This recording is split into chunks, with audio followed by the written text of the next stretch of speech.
Day number 2, 97.7 QLZ. It is Styles here with Joe from Theory of a Deadman. Congratulations on all the success so far, man, of RX. Thank you.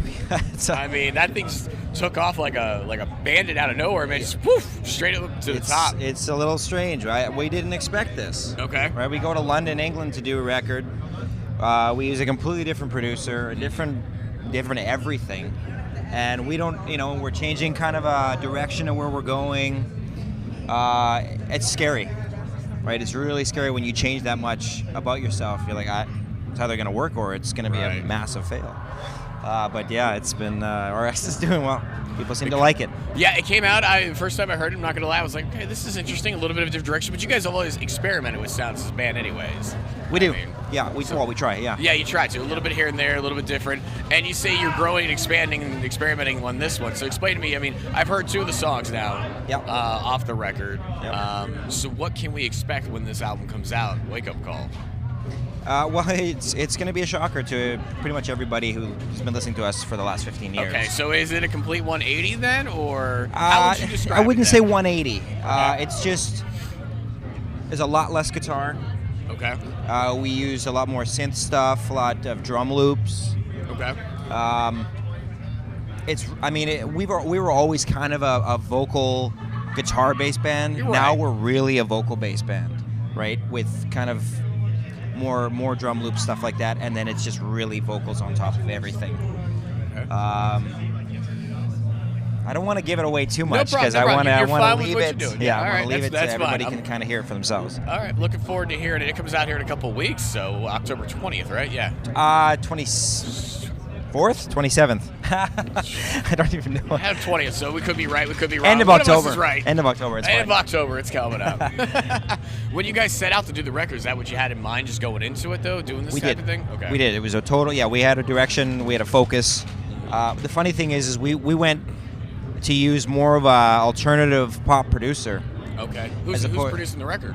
Martin Tereffi produced it. So he's a Swedish guy. He lives in London. He works out of London in England. And so we were like, we really want to use somebody like that we've never used anybody like that before. And so he heard the stuff and he thought he was going to do a rock band.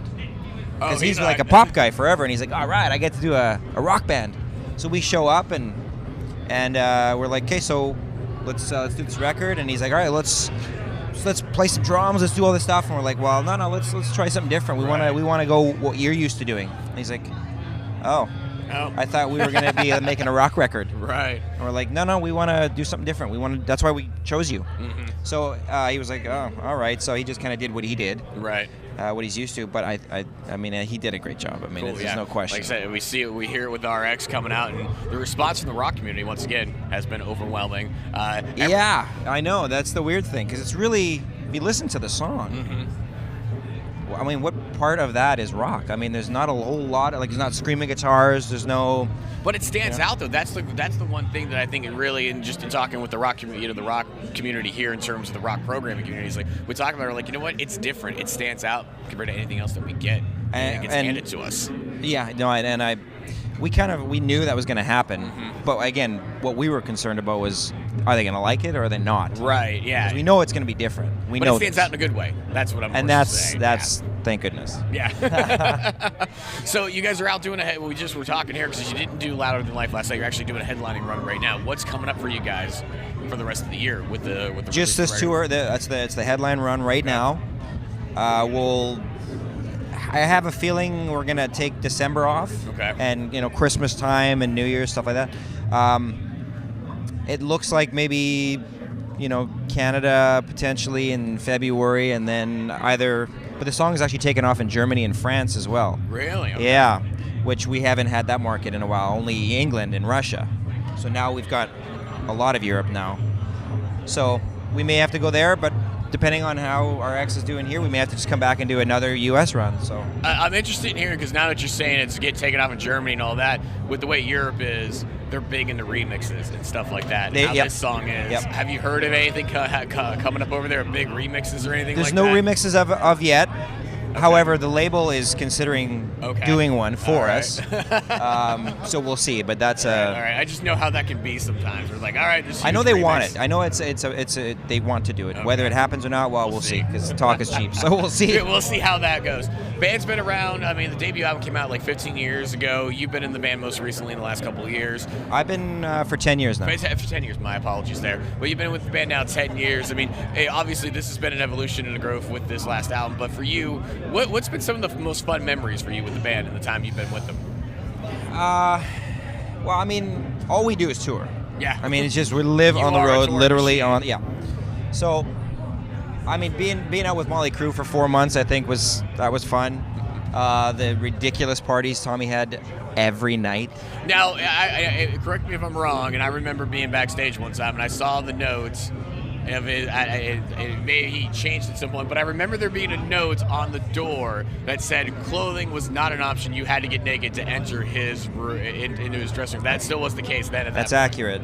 That was called the undressing room. The undressing room. There you go. Yep. And anybody who entered it had to sign a form, a legal document stating you're going in here with no clothes on.